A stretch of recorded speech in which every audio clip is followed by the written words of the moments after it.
All right, we are live once again. Hello, Facebook, YouTube, and now Twitter to the Jocks of All Trades podcast.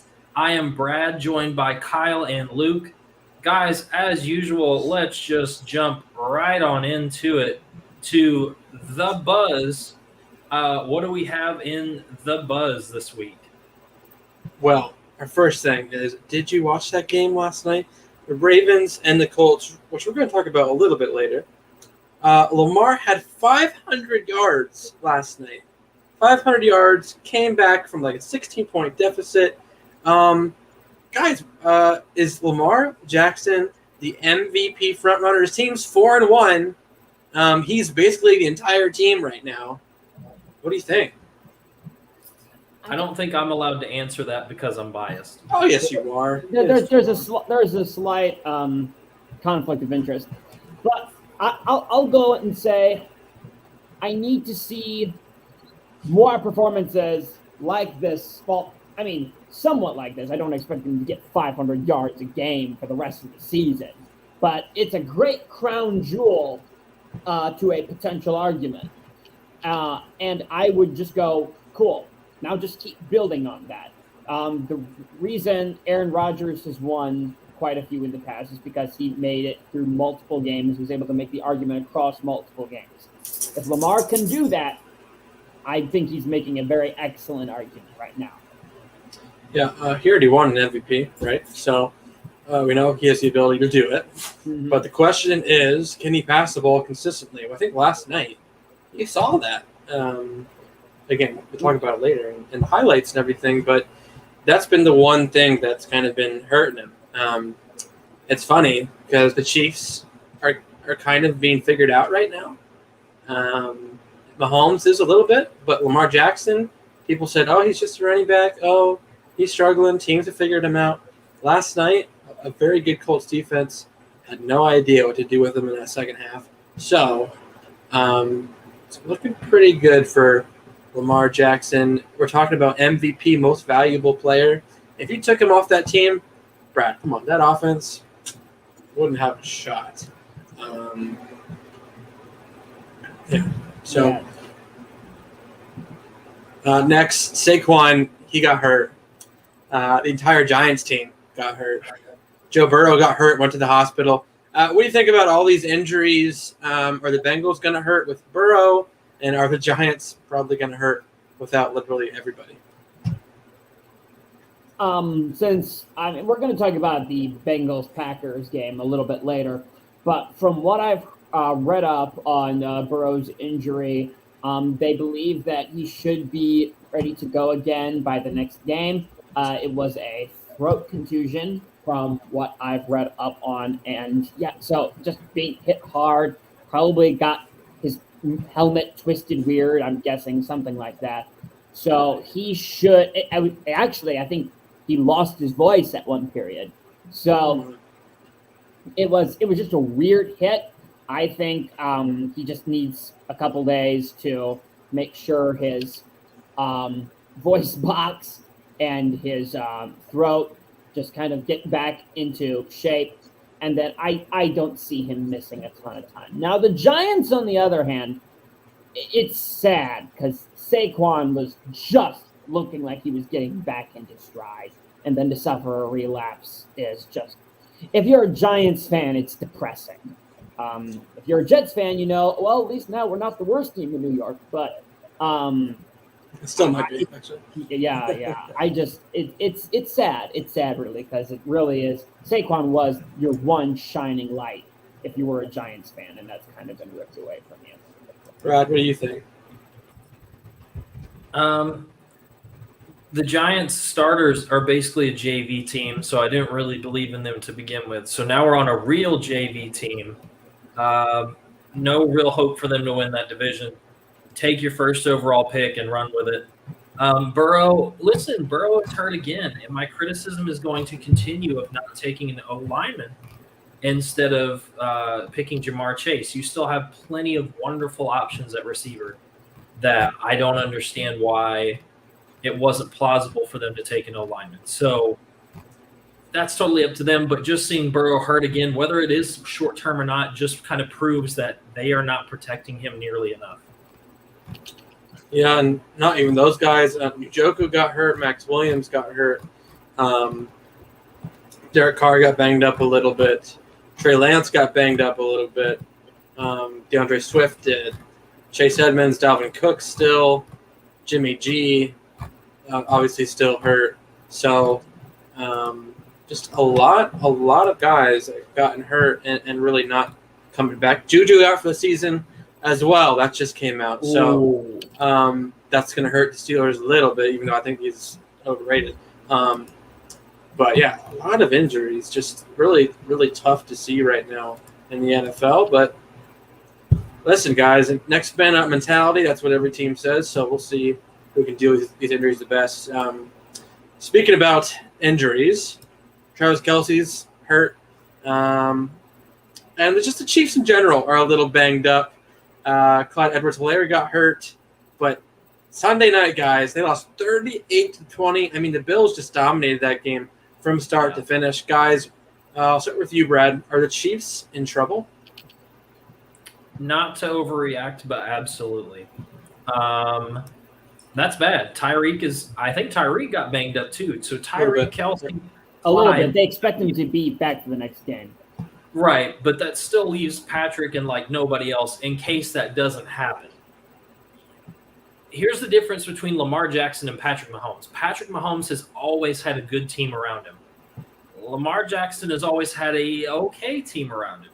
So I don't know that I trust Patty to step up and just take over this Chiefs team. He hasn't even shown it when he has its major weapons there. So the real question is, are we starting to see the decline of Patrick Mahomes? I would say, here's what I would say about Pat Mahomes when I watched that game. A lot of things have come easy for him. His weapons, like you said, very good. His system, Andy Reid's brilliant. He has an incredible arm. That's his own talent, though. But when things have gone wrong, he gets in his head a little bit, and he thinks he can kind of make every throw, not go through his mechanics well, not go through his reads, make any throw that he wants. It's getting in his head a little bit. You can tell when things aren't going easy, he's starting to falter a little bit. So he needs to go back to the basics, run the offense through Andy Reid, and just play smarter. Teams aren't going to give up the big play. Tyreek Hill, Travis Kelce, they're all big play machines. So, yeah. So it says it's not D, but it is D. What's up, man? So glad you're actually able to be here and listen to us be idiots for a while. Hang out, man. It's a time. So I think you're right. Mahomes needs to be talked about a little bit. He needs to go back to the basics and just play his game. Teams are going to take away the deep ball. Okay, well you're accurate, so just take these dump off throws, take short throws. Like you have the guys to do it. Stop making things so difficult on yourself, and you'll be all right. Right. Yeah. No, I am concerned with the Chiefs for two reasons. One being the loss of Clyde Edwards-Helaire. It looks like he's going to be gone for a few weeks, so that running game is going to suffer. And two, the defense. The defense that's one thing that Lamar has right now that Patrick Mahomes doesn't have. Lamar has a defense that can stymie an opponent a little bit. Patrick Mahomes is now basically, it's you, and you just got to outscore everybody that we throw at you. So it's both have had challenges, and now it's Mahomes' turn to be on the challenging side of the ball, and we're going to have to see how he responds. Yeah, and that defense is truly, truly the worst Chiefs defense that has been there. So it's a struggle. Chris Jones is hurt. Matthews not looking the same. L'Jarius Sneed got beat a few times by Emmanuel Sanders the other night. So it's tough, man. The Chiefs are in trouble. And that division, too. I mean, the Chargers look like world beaters. The Broncos, they're up and down. The Raiders, we'll talk about that next. But it's not the easiest division in the world. So let's move on.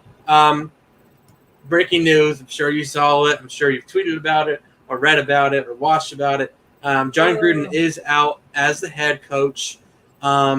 So according to the New York Times, he had some emails out there making racist comments, misogynistic comments, homophobic comments, stuff that's just not good.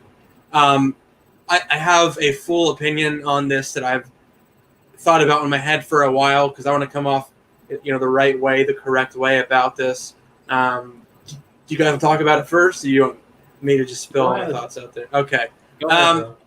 Okay. So listen, you can't do this. It's just bottom line. You can't. Whether you're saying it, you're emailing about it, you're talking about it, it's not good.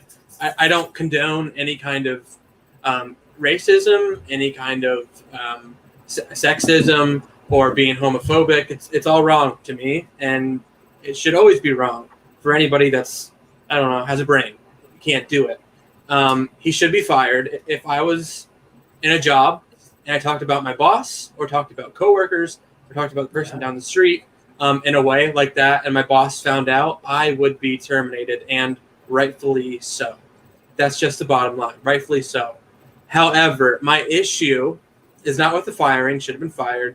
My issue is with people in general that are not black, that are not women, that are not gay, that are just so above and beyond reproach right now. It's really annoying. People that are saying, oh, well, he emailed all this stuff, so I'm sure he's saying worse stuff. I'm sure he is, but I'm also sure you are too. This world is fallible. This world is evil. This world is bad in ways, and we're born into this evilness. We make mistakes. We do dumb things. I've said stupid things in the past, and I hope people don't take my words from 12 years ago and do. I'm not saying it's right. They did this. It's wrong. Don't get that twisted. It's just the people that are above reproach, that are above this kind of thing, saying, oh, well, I have never done this. Okay, yeah, maybe you've never emailed stupid things, but you've done a lot of stupid crap, and you're definitely not above John Gruden. I mean, I haven't emailed things. Trust me, I haven't done that. I'm not that stupid, but in terms of saying wrong things, doing wrong things, we've all done it, and I'm sure people out there that are upset about this that have done worse things. So to me, yes, he should have been fired. You can't say those things, but people, stop being or feeling like you're above another person. It's not how this world should work. So those are my thoughts. So for me, it's just accountability. Accountability is the name of the game, and that has been exercised to the full extent of the law. He's out. We're done. It's over. That's how I am with it. Like, it happened. It's over. But for the people that are still there saying, well, I don't get it. It's like 12 years ago. Okay, he still said it. That's still a mindset. That's still a deliberate choice to go out there and say something about your boss, your coworkers. You can't do that. So as long as accountability is being held and he doesn't just like turn around and be like a high school coach or like a college coach, then yes, hold the accountability. My issue is accountability is not held for everyone. This is what is an issue in our society. Yeah. I'm not going to get to society on an NFL sports podcast, but an issue I have is accountability is not held for everyone in our society that does these things. And that's an issue that I have.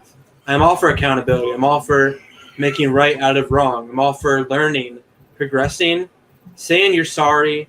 And I believe that what you are 11 years ago does not determine who you are today, even though it was wrong, even though there are consequences for your actions, and there should be. However, people can change. Not saying that you shouldn't be charged with it, not saying that John Gruden should still have his job. He shouldn't have his job. But, however, we need to realize that I am not who I was 10 years ago. Thank God I'm not, and no one is. So if we can get past this, if we can say, yes, accountability, absolutely good. If we can hold everybody else accountable as well, but not in a way where we attack people, not in a way where we go out and seek retribution and vengeance. I am not judge, jury, and executioner, so I should not be doing this. But if this is what happens, then it's what happens. We can talk about it, move on. We need to grow, and that's my main thing. It's growing and stop being an idiot. But again, don't twist my words. Whoever out there, it's definitely 100% wrong, and he should have been fired. So that's my thing. Let's keep jumping because we're kind of getting hit on time a little bit. What do you want to head to next? Oh, I thought he was leaving. I was like, okay, all right. I was like, I guess we're not going to something next. I thought you were leaving. I was like, because I said, what do you want to do next? No, my dog's being an idiot. I had to get him out of there. Why don't we just move on to the NFL highlights? Does that sound good? Let's do it. All right. Brad, do you want to go first? I am absolutely cool with that. Okay.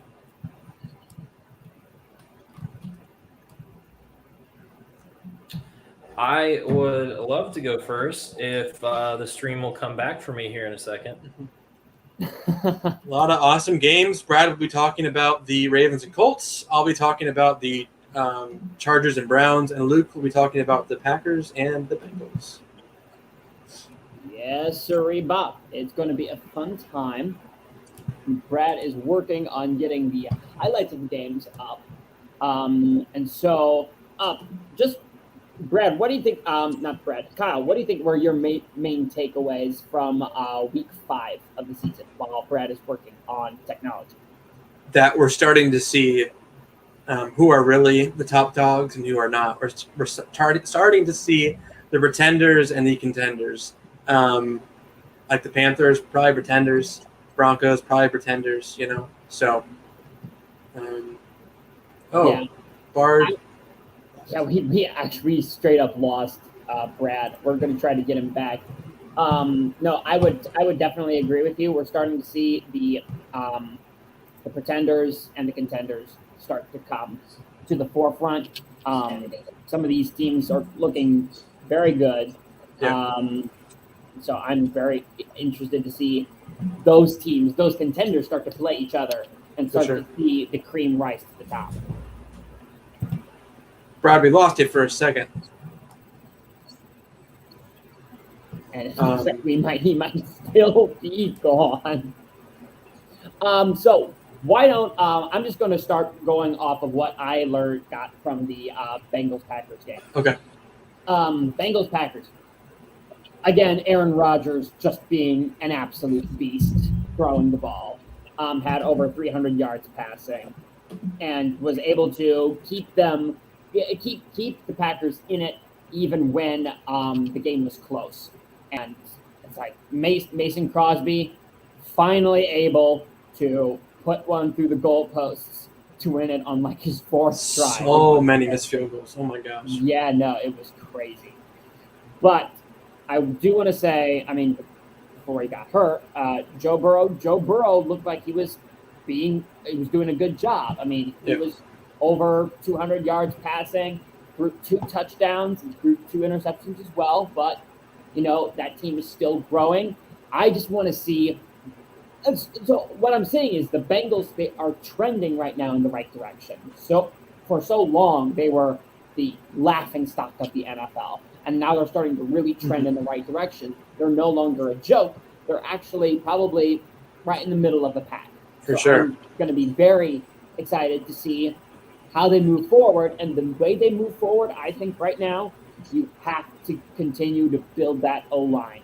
Give Joey Burrow some more protection, give him more time to throw that ball, and you're going to see results very, very quickly. And they need to get Joe Mixon back healthy, too. Absolutely. He's been hurt. And I would say like they're an elite team, and you didn't say that, but I don't think they're an elite team, but they're close, I think, and they're competing, and that's good to see. Like, they were so bad last year, years before. As long as you're competing, like what I've always said is before you have to get great, you have to become at least average. And they're probably a little bit above average right now. So you really don't go from like worst team ever to best team ever. It's got to be a stepping stone. It's got to be building blocks taking place. And they have those in place. Like you said, you need to get more alignment in there, and they're going to be fine, especially if the Steelers, their window is closing. I mean, that is a ripe opportunity for the Bengals to take advantage of that. Look, I'm going to see if I can share the highlights to my game, and maybe in the meantime, Brad will hop on over. We'll try to get it. We'll try to get him back. But we'll see. Yeah, no, I think you could also apply the same thinking to the Bears as well. You're seeing a very, very young QB who actually, I mean, he's playing the Raiders. The Raiders are by no means one of the premier teams in the NFL right now, but they're not awful. They're not the Jets, and they're not the Jaguars. Yeah. And you saw Justin Fields, rookie quarterback, just being able to kind of hold his own. I think he had close to 200 yards passing. He had a touchdown.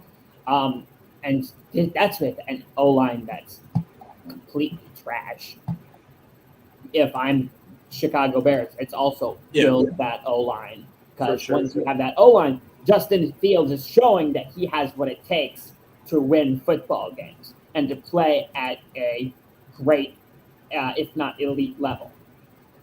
I'm going to go ahead and play these highlights, and we'll see how this goes. Ready? All right. Let's go. Let's go. All right, Browns Chargers. Here we go. Oh, Nick Chubb. Oh, he gets stuffed by Nazir Adderley right there. Look, did you watch any of this game? My Sunday was absolutely completely wiped. I was not able to watch this game, but I heard it was a close one. That's Derwin James. He had 19 tackles, I think, on the game. That's just insane. Austin Eckler, Brad's favorite little player right here, taking screen passes. I mean, this dude was undrafted, making plays left and right. Justin Herbert. I believe that is Donald Parham, the 6'8 monster, just galloping into the end zone. Dolphins fans, let me ask you, are you kind of upset that you took Tua Tagovailoa instead of Justin Herbert? I'm going to put that out there right now. You could have had this man. You could have had this man who went off today, who went off for about 400 yards and 4 touchdowns. I mean, just insane game from Justin Herbert. It's just, wow. I can't believe the Chargers right now. This is Mike Williams, wide open. I don't know what the Browns are doing. Your D-line is incredible, but your safeties and corners are just nowhere to be found. Mike Williams just going off this year. He went off in this game with 160 yards and 2 tutties. I mean, just insane. This game was back and forth, punch after punch. Is this Nick Chubb now? Luke, wow, he just got stuffed. I'm pretty sure Nick Chubb still had a pretty good game. Yeah, no, when you have Joey Bosa and company as your D-line for the Chargers, any running game is going to have a tough time. It's going to be tough running. But, I mean, Nick Chubb and Kareem Hunt still went off. There's Austin Eckler again. Again, Brad's favorite player. Just a mighty mouse, you can call him. Love this guy. I believe that's Justin Jackson or Joshua Kelly, the running back from UCLA. Keenan Allen didn't even do much this game, but it wasn't about that, about the running game, about Justin Herbert and Mike Williams and the tight ends. They were down for a bit, but what a great throw. I mean, this is the prototypical quarterback that you want to see. 6'5", massive, big arms, smart, mobile. Like, he can run, too. He's not just a passer. There it is. Just running by corners. I mean, wow. It's crazy. It's crazy. The Chargers are looking like a team to beat in their division and in that whole conference. And there's Baker on the sideline, probably wondering what commercial he's going to do next. All right, Justin Herbert again to the big tight end Donald Parham, 6'8" freaking monster, just wide open. There's Kareem Hunt in the backfield. Odell's not doing diddly squat, but we got Kareem Hunt who just gets stuffed. Why aren't we showing Kareem Hunt and Nick Chubb's good plays? Because they had a bunch of them. I think Nick Chubb went over for 100. He went over 100 yards, I believe. 160 yards and a touchdown.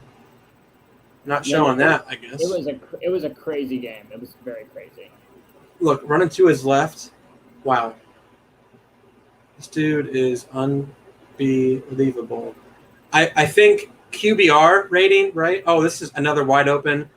He's just in the middle of nowhere. Nobody's around him. Wide open. I don't know how that happens twice. Let's clean it up, Brownies. You can't be doing this. An average QBR, Luke, is about 50. A perfect QBR is 100. Justin Herbert has like a freaking 94 QBR. I mean, that's insane. That's insane. We're talking about MVP candidates. I think he's pretty much up there as well. Justin Herbert, I think, is a dark horse to win MVP. I completely agree with you. For sure. He is incredible. And the thing is, he's come out of nowhere. People were Yeah. not talking about him like this last year. They were saying he had potential, but they weren't talking about him like this. And he certainly wasn't showing us stuff like this last I mean, look year. at that throw. That is beautiful. Wow. The Chargers do go on to win this game. But what a game from the Browns running backs too. I mean, Nick Chubb, you can't stop a Chubb. You can only hope to contain a Chubb. Let's be real. But the Chargers kind of contained him, and they just went off. So Chargers ended up winning this game. They come back. I'm sorry for my brother-in-law, who's a Browns fan. That kind of sucks. But wow, it's just an incredible game from the Chargers. I think they are definitely the front runners in that division. I mean, they showed they can beat the Chiefs, right? So that's pretty impressive, I think. That was an incredible game. That was an incredible game. Final. What was the final score to that one, Kyle? I believe it was 49-42. 47-42. Right, 47-42. Yes. So the Chargers walked away from the Browns 47-42. The Rams walk away from the Seahawks 26-17. Falcons beat the Jets, hapless Jets, 27-20. Packers Bengals. We already talked a little bit about that one. A fourth try, Mason Crosby, overtime field goal won that game, 25-22. Vikings win a squeaker against the hapless Lions, 19-17. Steelers finally get another win versus the Broncos. They won 27-19. Buccaneers just absolutely demolished the Dolphins. Dolphins have no chance. They are horrible. Yeah, no, the Dolphins are not in good shape, especially without Tua Tagovailoa. They lost that game 45-17. Saints take on the Washington football team, and they won that game 33-22. Eagles, fly Eagles fly, won against the Panthers 21-18. Sam Darnold overrated. My gosh, he threw 3 picks that game. Yeah, so bad. No, it's starting to show that maybe it just wasn't the Jets organization. Maybe it actually was the QB as well. The Jaguars, again, I can think it's just depressing. Did you see what Urban Meyer said today? He said he's told his team he wants his team to have 250 rushing yards and 250 passing yards a game. Do you know how hard it is to run for 200 yards in an NFL game, let alone 100? To put together 500 yards of any kind of offense is impressive. What's he smoking? Yeah, it's Urban is trying way too hard now. I think so too. After the incident, and it's not going to go well. On a happier note, a young QB, a young Mac Jones, got his Patriots past the Texans, although that might not be something to be too proud of. 25-22. Bears beat the Raiders 20-19. We have the Cowboys versus the Giants, 44-20. Dak Prescott is showing out. And that running game too. That running game, Zeke. Yeah, it's really fun to see the Cowboys play, even though I hate the Cowboys, because they have all the weapons in the world in the passing game, but they're still committed to running the ball. That's what you need. Yes. Like, even if you have 3 Pro Bowl receivers, you still need to run the ball a little bit, and they're doing both of it just extremely well right now. Absolutely. We only have one undefeated team left in the NFL, and surprisingly, it is Kyler Murray and the Arizona Cardinals. They walk away from the 49ers with a victory 17-10. We've already kind of talked about Bills, Chiefs. That Bills offense and that defense is looking scary. It's looking Super Bowl worthy. They beat the Chiefs 38-20.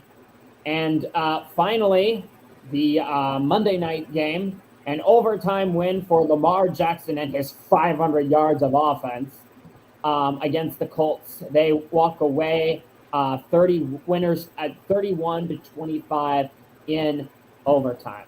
So like what me and Kyle were saying prior, you're really seeing the pretenders and the contenders start to shine forth. And Kyle, name me two major contenders in the AFC and two major contenders in the NFC. AFC, I think you hit the nail on the head. The Bills. What they went through last year, an elite team, yet could not beat the Chiefs. That was their Achilles heel. Well, guess what? They just did at KC. And their division is the Jets, Patriots, and Dolphins. So, like, they're going to smash that division easily. They're a contender. Also, man, it's between the Chargers and the Ravens right now for me. I'm probably going to go the Chargers.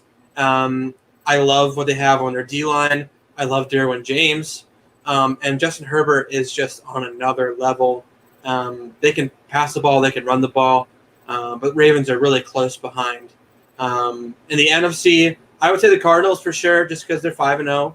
And their pass rushing specialty with Chandler Jones and J.J. Watt, that's kind of helping them out quite a bit. Their secondary has some nice young pieces. But Kyler Murray is just doing things that you don't see many quarterbacks doing. And their plethora of weapons is just insane. And then I'd say the Buccaneers. I'm not going to count them out just because they lost one game against the Rams. They're still an elite team. They just need to get a little bit healthier, and they'll be right back where they were last year. So, yeah, no, those are very good picks. I would say, just like you said, the Bills and the Chargers in the AFC, I think those are the teams to watch. I do want to see a bit more from the Ravens, absolutely, but I feel like it's the Bills and the Chargers right now over there. In the NFC, I got to give kudos to Tom Brady and the Buccaneers. They are looking, again, like they're about to make another Super Bowl run. And I know the Arizona Cardinals are undefeated, but I've got to go with the Cowboys. It's like Elliott and Dak Prescott are right now the dynamic duo there, and they are doing wonders right there. And they're showing it against some pretty good teams also. Arizona has played some teams that they've gotten away right now with playing some of the lower level teams. It's like they've played the Jaguars and they've played some other those lower level teams. I wanted to see how they fare against some of the tougher opponents in their conference and in their division. And I'll give a nod to the Browns too. They lost to the Chiefs and they lost to the Chargers. So like they have two good losses. So like I think they're very close as well. Brad, welcome back. If you can hear me. Oh man, he's frozen again. Yeah, he's slowly coming back, ladies and gentlemen. His technology decided to quit on him today. Yeah. Oh wait, there he was. The voice from the beyond. Yeah, no, seriously, staring into the middle distance. I can hear it. I just can't see it. Exactly. Okay, so moving on, we are going to come back to a little segment that we like to call Fix Me. And I'm taking Fix Me today. And today we're going to be looking at the Houston Texans. And ladies and gentlemen, it's not a fun situation at all. First problem is the defense. The defense needs some major help. And I feel bad for J.J. Watt because he's really the one bright spot. He's on the Cardinals. Oh, yeah, you're right. He moved over. Good for him. You've got nothing now. You've got zero. Yeah. So I can see why he would leave. So, and then the other part of it is you don't have a quarterback. The one halfway decent quarterback you have is on the bench for good reason. And a bunch of stuff. Yeah, a bunch of stuff. And even if it comes out that the accusations were unfounded, the best case scenario is to trade him in that scenario, because I don't think he wants to be there anymore. I think he wants to close the book on this chapter of his life and move on regardless of what the outcome is. So, and I think Kyle would agree with me if you have anything to add. No, just that, the quarterback is an issue. Davis Mills ain't the answer. Tyrod Taylor is a journeyman. Trade Deshaun Watson. It's going to be a long rebuild if you want a new quarterback, because I'm just not sure. There's a plethora of quarterbacks coming out this year, but they're all very unknown. So Right. Yeah. you could take a chance. You could take a swing, but it's a shot in the dark, I think. So you just might want to keep stinking and building picks and drafting young players because they don't have many good young players, Luke. All their running backs are old and decrepit. Their receivers, Brandon Cooks is their best one, and he's turning on the wrong side of an NFL career. Like he'll go downhill rather than uphill. And then their defense. I mean, they got Zach Cunningham's a nice piece, I guess. Lonnie Johnson at corner was decent in Kentucky. He has 2 picks on the year. That's good. But other than that, it's just it's rough. So they need a major rehaul. You're right. It starts with the defense and also starts with the quarterback too. Right. Yeah. Well, that has been fix me, and right now it's just like fix me, fix everything. If you're the Texans, everything needs to be rehauled. Total scrap and team rebuild. Not an easy fix. Yeah. Okay, so we are going to move on. Kyle has our spicy meatball take today. Kyle, lay it on me. Okay, well, our spicy meatball take today is we need to redo the Big Ten divisions. Luke, I know you should be on my side for this. Let's be real here. It's just pissing me off. You have Michigan State, Penn State, and the best team in the Big Ten almost every year. Ohio State on the same side playing each other every stinking year. Like I said last week, the Big Ten East is the best division in college football. 100% agree with you. 100%. And there are 5 Big Ten teams in the top 10 right now. That's crazy to see that. The Big Ten West, you got Northwestern, who's never a contender. They're not. Illinois, Nebraska has Scott Frost. He can't do crap. Purdue's never there. Minnesota was there for 1 year. Wisconsin, usually pretty good, but who else do they play? Oh, it's mainly just Iowa. It's really between Iowa and Wisconsin every year. Iowa, their toughest team they played is Penn State. And they did it against a backup quarterback for 3 quarters. So we need to redo the divisions, Luke. If you're in on this with me, I think they should put either Michigan or Michigan State in the other side, and then bring like Illinois over. You think that would appease some people? I think if you're going to take a powerhouse and do a trade for like a crap team over in the West, Michigan, I actually think the team that needs to move is Penn State. Really? Because here's the thing. Because Michigan and Michigan State, you can't take away the inner state rivalry game that they have every year. So I would be more of a fan of taking a team like Penn State that doesn't have an in-state rival, or heck, if you want to send Ohio State to the West. Oh, they'll dominate every year. I bet you'd love that. I mean, they would, but then again, you'd also lose. You'd lose the game as a guaranteed every year. And Ohio State and Michigan's very popular. Ohio State and Penn State is also very popular. So so even though Penn State is like one of the most Eastern teams, if you're going to move a powerhouse, I would move Penn State from the East to the West, and then the East can take Illinois or something. Yeah. That That would at least shift the balance of power a little bit. Chef's kiss. Brad, you're back just in time. We're talking about the targeting rule. And we're going to talk about it with you because you're pissed about it. So it's your time to shine, big boy. Let's go. Take out the trash of this targeting rule. I didn't miss it. I've been trying for like 20 minutes to come back. Yeah, we know. Yeah. I've been here like. I just messaged the StreamYard guy and I was like, I can't get in my stream, and then I clicked on it and I was like, JK, I'm good. Thank you for your time. So I'm here. Anyhow, okay. So here's my thing. Let's take out the trash. Guys, targeting is so garbage. Why in the world is it a subjective call? There were 2 calls that occurred in the A&M game that really, really made me angry. One was a not call and one was a call. So John Mechie was going to go catch and he went out of bounds.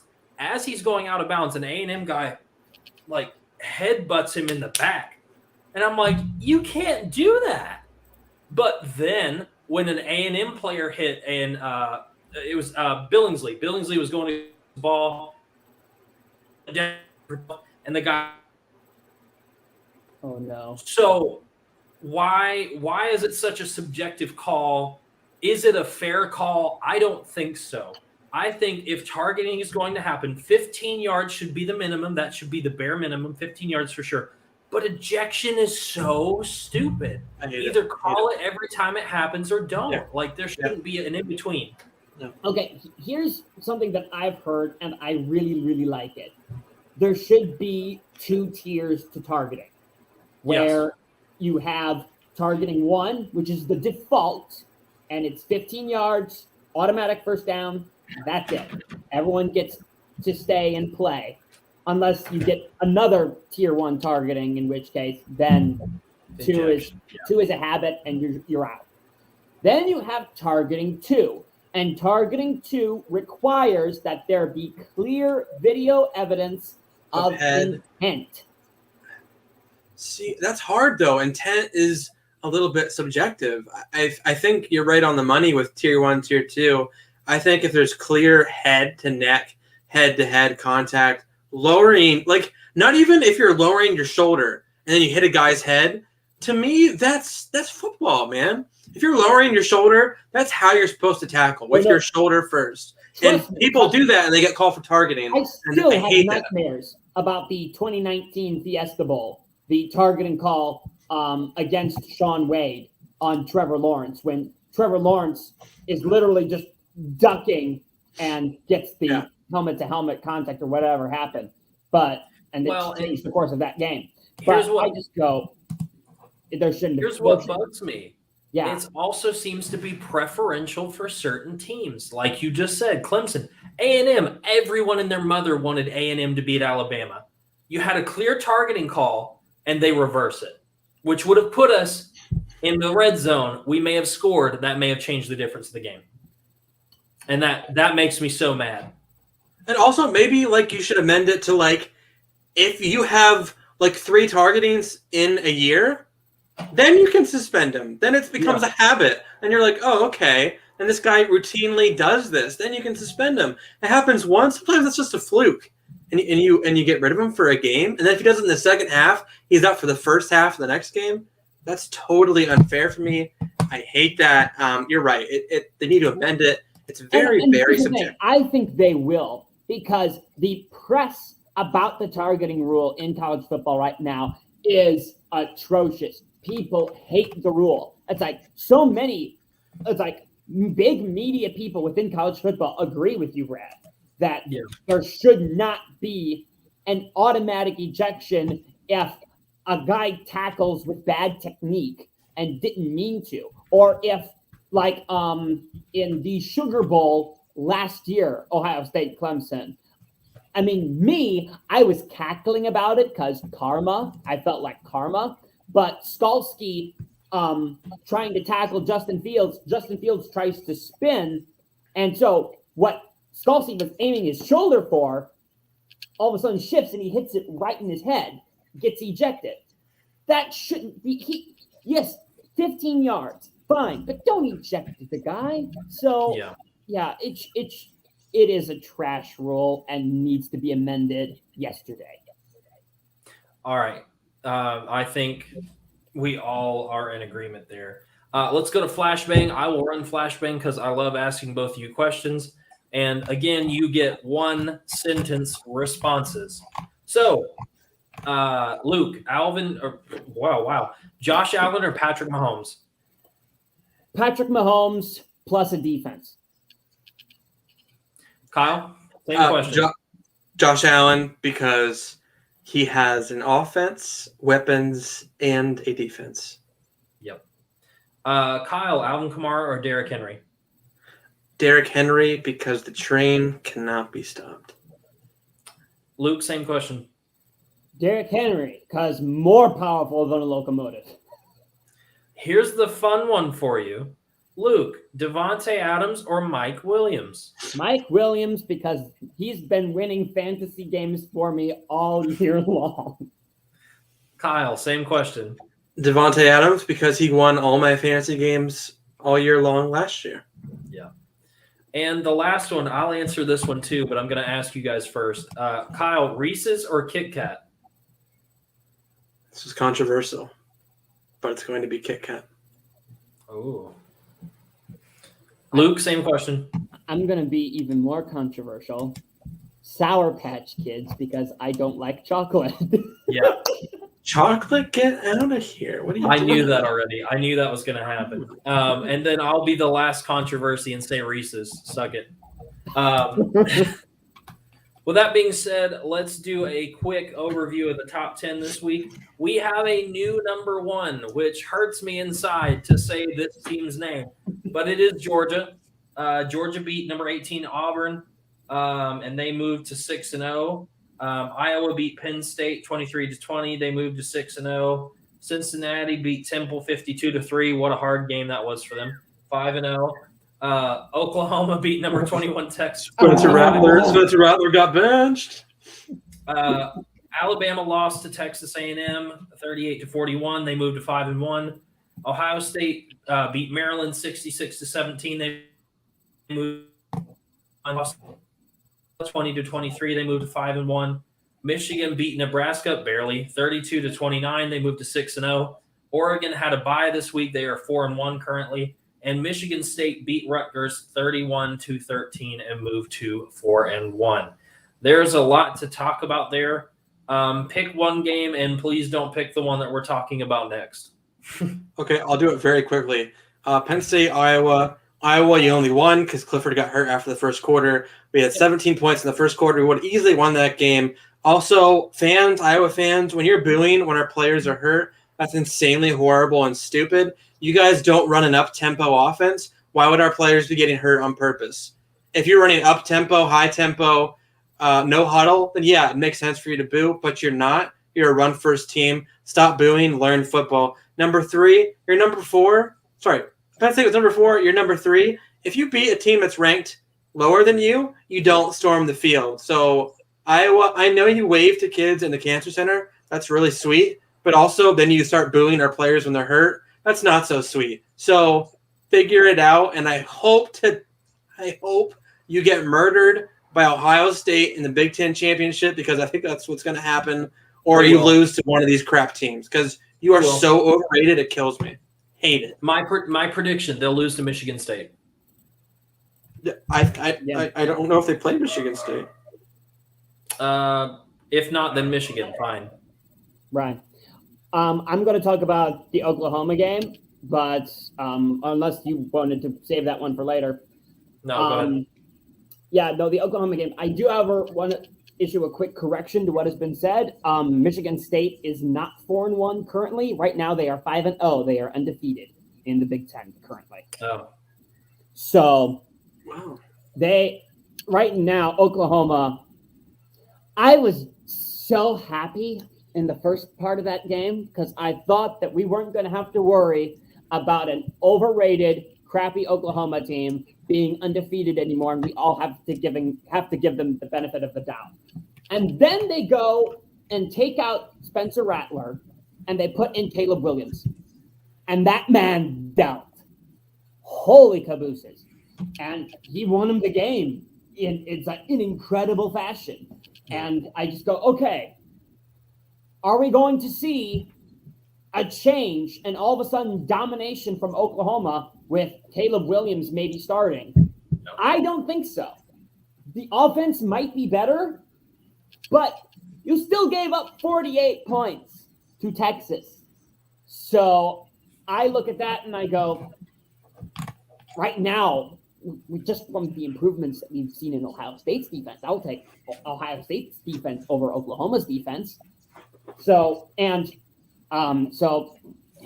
was frustrating to me to watch them it was kind of frustrating to me to kind of watch them come back from that game, but they can't continue to play the way that they are and expect to go undefeated. Someone is going to get the drop on them, and their luck is going to run out if they keep playing the way they are. Yeah, I completely agree with that. Let us move to up high, down low, too slow. I chose not to talk about my game so I could talk about it here. Up high, down low, ooh, too slow. First of all, why did we not win this game? This should have been a very simple game. And I've got a chance to sit on it. First of all, our defense has been suspect all season. So I knew, as Saban puts it, we would have a rat poison game. I was not convinced that we were just going to waltz and repeat this year, although I did think we would lose to Ole Miss. This is not the team I thought we were going to lose to. So I decided to wear something highly appropriate today, and how I feel about the Alabama defense and the team in general, work in progress. Because just because you win once doesn't mean that you're just going to win again. So I miss the old championship teams in like 09 and 11, or just 09, 09 and 11, where they had to prove something, where they had like a chip on their shoulder. They wanted it more. And I didn't see that in the game that I watched. And I turned it off at halftime and watched highlights later because I knew it was over. I knew it was over. I did not see it happen. I never, and Kyle is surprised right now because I never give up on Alabama, and I gave up on Alabama in that game. I just want to acknowledge what you said like a minute ago and feel how blessed and fortunate you are when you said you missed the championship teams. Some people aren't fortunate enough to have championships. I know. Well, I mean, even I can look back at 2014. Penn State still has a chance. I am not sold that Penn State is a bad team. No, I think their least winnable game is. I'd like to ask Kyle what the stat, because he probably knows this. What is the status of Sean Clifford?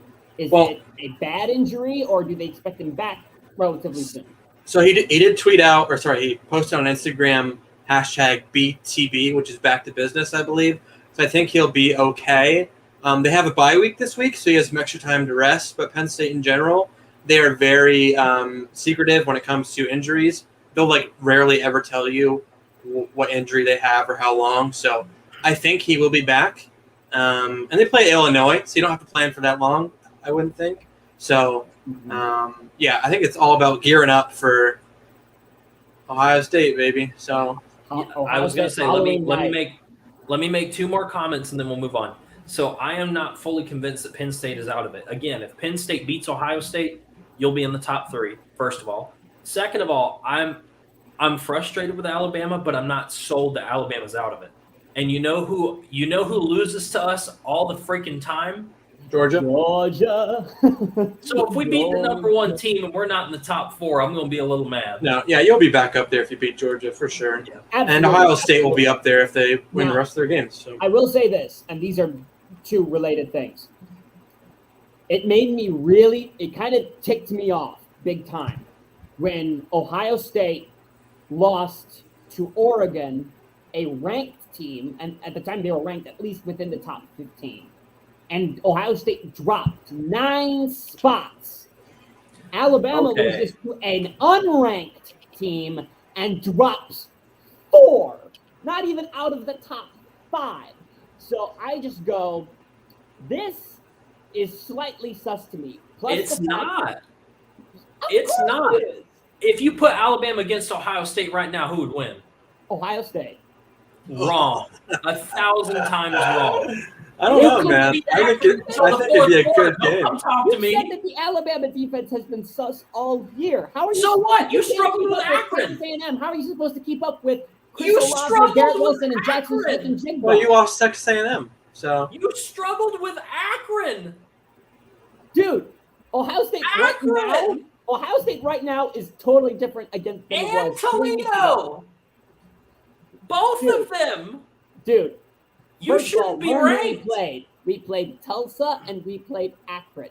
We absolutely demolished Akron. We absolutely demolished Rutgers, and we've absolutely demolished Maryland in ways that dominant teams should. In the 4th quarter. You are not the dominant team. Absolutely not. I would like to see Ohio State Alabama because actually I think it'd be a very good game. I'm not gonna say who would win. I just think it'd be a very good game. Well, it would be a very good game until someone pulls out, well, this player was injured and that player was injured. So, we would have had a better chance if they weren't. Dude. Oh, for crying out loud. Don't worry, we'll just put in, our third string QB and it'll fix everything. So yeah, and then Penn State puts in their backup. Anyhow, Doesn't have to score. Let's finish up high, down low, too slow.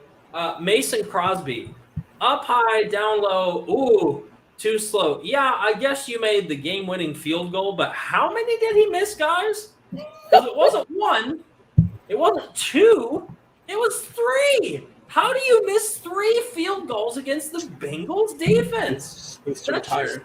Garbage. That's so bad. Like, I'm so sorry if you're a Green Bay fan. Like, there is no reason you should have almost lost to the Bengals at all. So, Mason Crosby, listen, come on over, man. We'll have some Mai Tais, and I'll teach you how to kick, okay? Like, that was just terrible.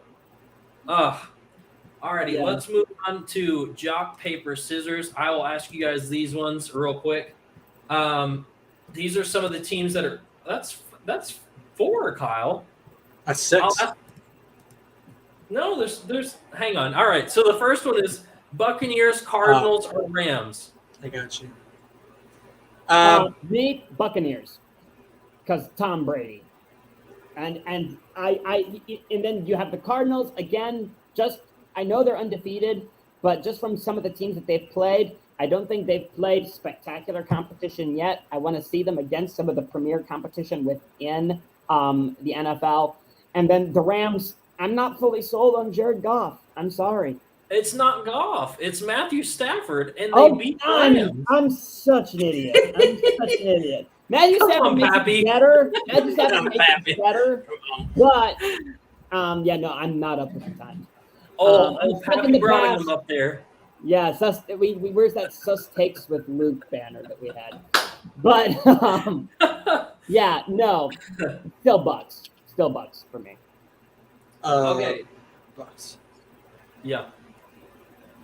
All right, so this one is 4. Kyle, do you want to do this one because I don't know why there's 4? So I just wanted to give you a good selection, so we'll go Jock, Paper, Scissors. Okay. Germs. Jock, paper, scissors. Cowboys, Chargers, Bills, and Ravens. Pick 2, and who would win out of those 2? Okay, I'm gonna go Cowboys, and I'm gonna go Bills, and then the Bills win. Yeah. Just for some variety, because he stole mine literally, I'm gonna say Bills, Chargers, but I still think the Bills win. No love for the Ravens or the Cowboys, who are 4-1. I have love for the Cowboys. Well, I know you hate the Cowboys. And I would have picked the Cowboys too, but I wanted to have some variety. I know. That's okay. I want to see a little bit more from the Ravens yet. Just a little bit more. I don't feel like they're fully complete yet. So they're so good. I'm gonna briefly just summarize.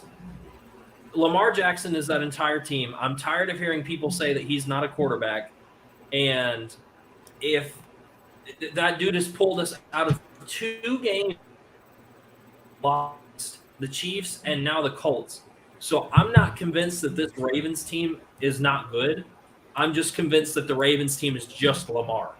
So if Lamar keeps playing at a high level, we could be in the playoffs without a doubt. Will we go far? But I think we'll make it. But anyhow, that was my whole Ravens spiel that I had set up, and it didn't happen. So let's move to our last segment of the day. Kyle, you came up with this. I decided to rename it because it had such a long name. Would you like to explain it, and then we'll play? Yes. So the name is John O'Corn, Corn on the Cob, Randall Cobb.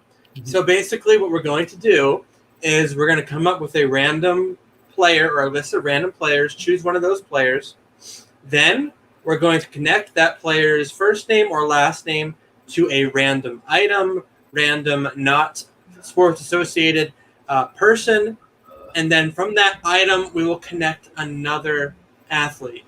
So John O'Corn, Michigan quarterback, former Michigan quarterback, Corn on the Cob, random item, Randall Cobb connects to Cobb. So what I'm going to do is I'm going to share my screen to the random generator here, and we're gonna pick one of these guys, the one that seems the most put on 3 random, the most promising. Yes. Okay. So does each one of us have to pick a certain thing? Like somebody picks the name, somebody picks the item, and somebody picks the other name? We're just gonna do it collectively to see if we can do it. Yeah. All right. Cool. So we'll go generate. Bobby Wagner, Jalen Ramsey, and T.J. Watt. Oh my gosh. I got it. Oh, wow, okay. Jalen Ramsey, Gordon Ramsay, Melvin Gordon. Oh, all right. That was brilliant. That was good. What are the other ones? T.J. Watt and Bobby Wagner. Bobby Wagner. T.J. Watt. Bobby Wagner. T.J. Watt. What are you up to? No, I'm sorry. I can't do that. T.J. Watt. T.J. Watt. T.J. Watt. T.J. Maxx. And then is there Max something? Max Williams. Yeah. Yeah. We did it. Well done. Well done, guys. Nice. Do we have to figure out the last one now? I don't think. I mean, we can. Let's try it. Bobby Wagner. Oh, yeah. Bobby.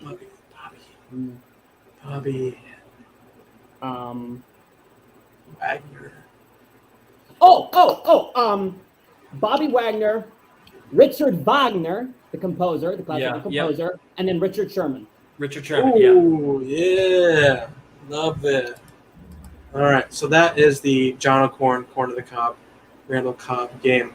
I think maybe in the future what we could also do with something fun is we name a random player, and we can go from that player to another player to another player through either teams that they've played on or college teams they've played on together, or just the same colleges. So, like, if we're connecting Carson Wentz to Tom Brady, Carson Wentz played with Brandon Graham, who went to Michigan.